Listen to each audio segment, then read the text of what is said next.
तो हम पढ़ रहे थे क्लास 9th का साइंस सब्जेक्ट और उसमें chapter number 3 atoms and molecules. तो हमने यहाँ तक पढ़ लिया था, यहाँ ऊपर तक लास्ट वीडियो में। अब हम यहाँ से स्टार्ट करेंगे। तो हमने ये पढ़ा था कि जो एक एटॉमिक मतलब एटॉमिक मास मतलब जो एटम है उसका मास, ठीक है। कोई भी एटम है तो उसका मास, तो वो कैसे मतलब मेजर किया जाए, किसी भी एटम का मास कैसे मतलब उसका वजन कितना है उस एटम में, वो कैसे मेजर किया जाए, तो वो हम पढ़ रहे थे। तो वो कैसे मेजर किया जाए, तो सबसे पहले तो इन्होंने बोला कि एटॉमिक मास यूनिट को एएमयू से डिनोट करते हैं, बट बाद में यू से डिनोट करने लग गए, ठीक है। तो इन्होंने बोला कि एक एटॉमिक मास यूनिट किसके बराबर होगा, एक कार्बन एटम के मास के बराबर होता है। पहले ये बोला गया। फिर बोला गया कि वन एटॉमिक मास यूनिट किसके बराबर होगा, 1/16 इंटू जो ऑक्सीजन का एक एटम होता है उसके बराबर होगा, ठीक है। फिर इन्होंने बोला कि वन एटॉमिक मास यूनिट किसके इक्वल होगा, 1/12 into mass of one atom of carbon 12, ये बोला इन्होंने, ठीक है। तो ये तीन चीजें बोली। फिर हम यहाँ ये पढ़ रहे थे, अब यहाँ से हमें पढ़ना है। फिर यहाँ पे एक फ्रूट सेलर था जी, उस फ्रूट सेलर के पास कोई स्टैंडर्ड वेट था नहीं, उसके पास वजन नहीं था, उसको नहीं पता था इसका वजन कितना है, इसका मास कितना है।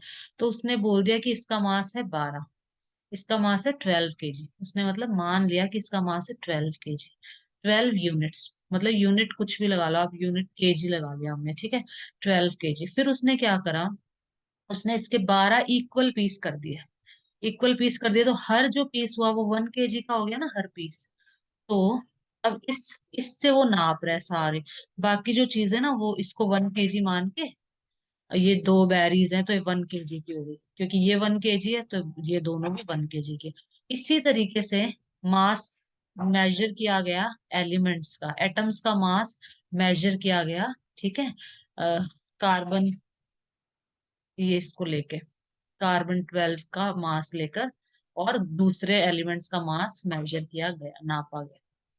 तो ही मेक्स 12 इक्वल पीसेस। अब ये सब तो नहीं पूछते, बस मास कितना है ये ध्यान होना चाहिए, ठीक है। फिर भी कैसे कैसे हुआ ये समझा रखा है यहाँ पे। He makes 12 equal pieces of the watermelon and finds the mass of each fruit he is selling। तो उसने जो भी बेच रहा है उसका मास, उसने जैसे एक वाटरमेलन इसका मास हो गया 1 kg, तो इन दोनों का मास आधा आधा केजी, हाफ हाफ केजी हो गया ना इनका मास। तो इनका मास पता लगा लिया कि इसका मास कितना है, आधा केजी इसका मास, एक का जो वजन है वो ½ kg है। इसी तरीके से जो एटम्स है उनका मास पता लगाया गया। इसके रेफरेंस में इसको ले लिया, इसको मान लिया स्टैंडर्ड कार्बन 12 के मास को, और इसके रेफरेंस में बाकियों का पता लगाया गया, बाकियों के मास का, बाकी एटम्स के मास का। तो he is selling relative to the mass of one piece of the watermelon. Now he sells his fruits by relative fruit mass unit FMU। तो यहाँ पे बस ये FMU बोल दिया इसने, ठीक है ना, relative fruit mass unit, वहाँ atomic mass unit था as in figure 3.4। watermelon 12 pieces, 1/12 of watermelon। How the fruit seller can weigh the fruits using pieces of order. Similarly, the relative atomic mass of the atom of an element is defined as the average। इसी तरीके से क्या किया गया, इसने क्या बोला, देखो 1/12 ऑफ वाटरमेलन, जो 1/12 ऑफ वाटरमेलन, तो वाटरमेलन का कितना था, 12 kg था टोटल मास। एक वाटरमेलन का कितना हो जाएगा, 1 kg।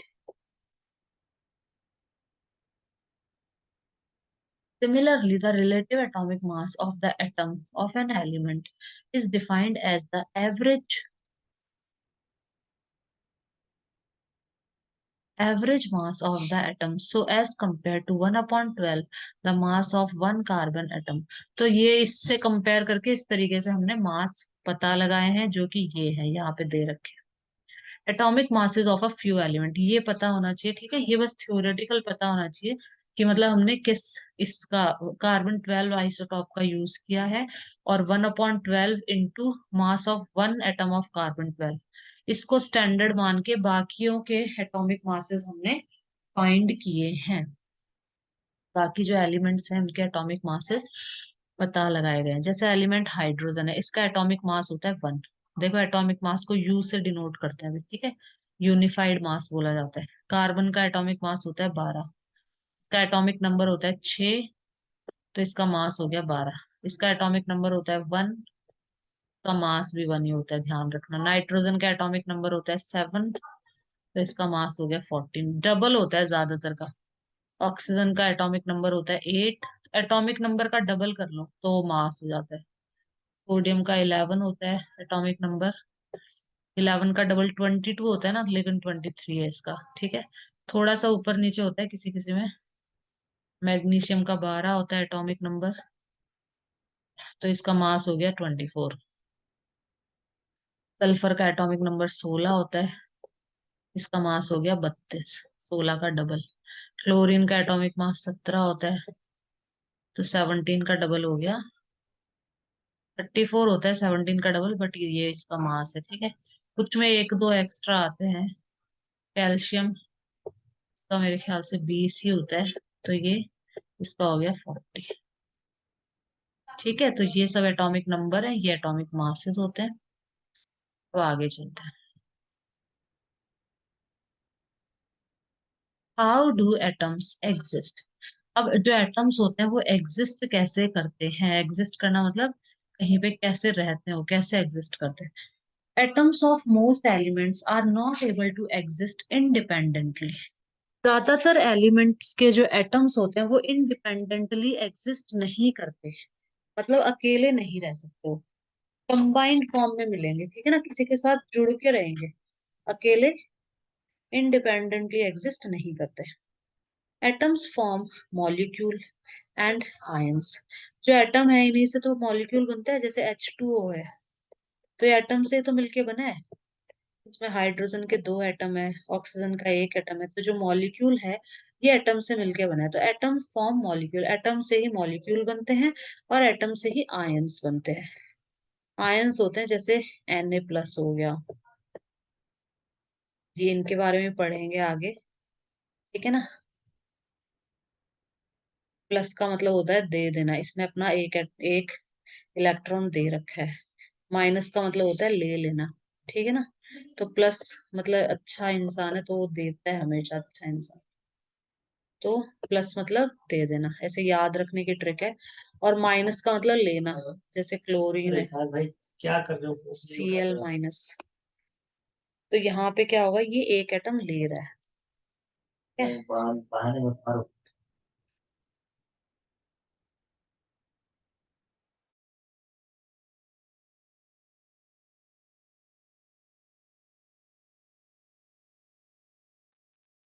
तो ये याद रखने की ट्रिक है, ठीक है, इसलिए बताया मैंने, ये आगे आएगा। प्लस ये आयंस बोलते हैं इनको, इनको बोलते हैं आयन। जिन पे प्लस और माइनस का ऐसे साइन होते हैं ना, उनको आयंस कहा जाता है। ठीक है, तो प्लस वाले जो होते हैं ये दे देते हैं इलेक्ट्रॉन, माइनस वाले ले लेते हैं। आगे पढ़ेंगे, आगे आएगा। अभी मैंने बस थोड़ा सा बताया कि आयंस इनको बोलते हैं, मॉलिक्यूल इनको बोलते हैं। तो एटम से मॉलिक्यूल भी बनते हैं, एटम से ही आयंस बनते हैं। दीज मॉलिक्यूल और ions aggregate aggregate in large numbers to form the matter that we can see, feel और touch। ये जो मॉलिक्यूल्स हैं और ये जो आयन है, ये सारे मिलके aggregate in large number two form the matter. ये सब मिलते हैं, जैसे मॉलिक्यूल है, बहुत सारे H2O के मॉलिक्यूल मिलके पानी बन गया ना। ठीक है, तो ये जो मॉलिक्यूल्स हैं ये आपस में मिलते हैं, एग्रीगेट होते हैं, मतलब आपस में मिलते हैं लार्ज नंबर में।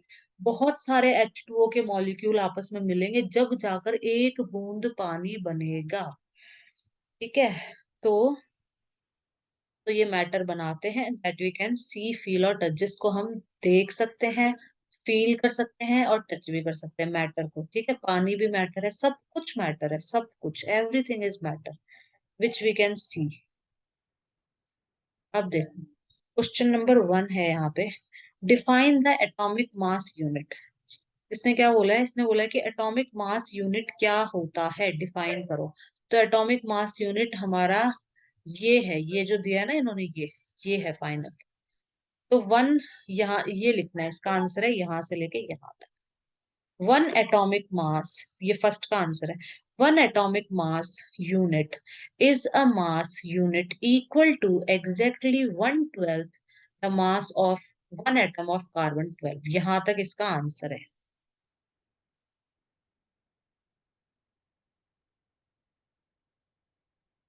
ठीक है, तो वन एटॉमिक मास यूनिट इसके बराबर होती है, सिंपल सा है, देखो मैं यहाँ लिख देती हूँ, one atomic mass unit is equal to 1/12, ठीक है, into mass of one atom of carbon 12।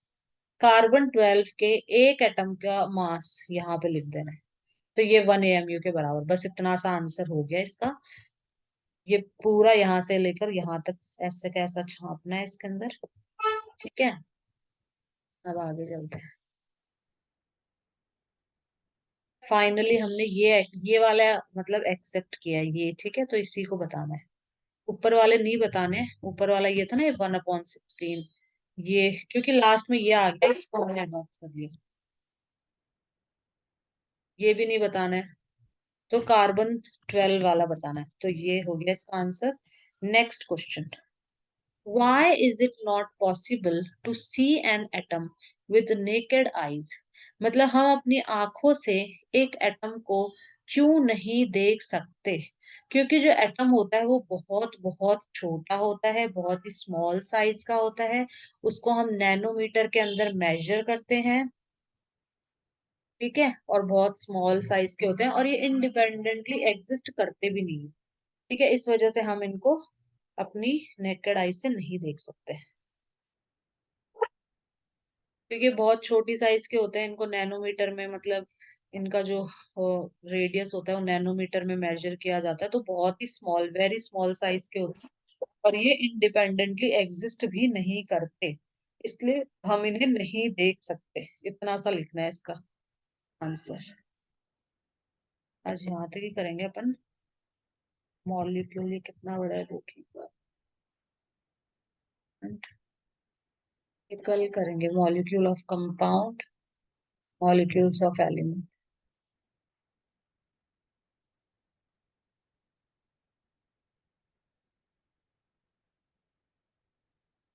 आज बस हम यहीं तक करेंगे, कल हम स्टार्ट करेंगे यहाँ से, व्हाट इज अ मॉलिक्यूल, ये हम कल की क्लास में पढ़ेंगे।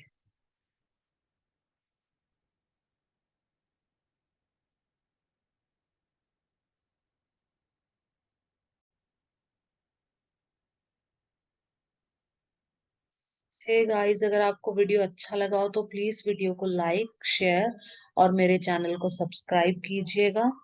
और आपको कोई भी डाउट हो तो आप मुझे कमेंट बॉक्स में जरूर लिख के बताइएगा, मैं उसका रिप्लाई करूंगी। आई होप आपको वीडियो अच्छा लगा हो, and thanks for watching. Have a nice day.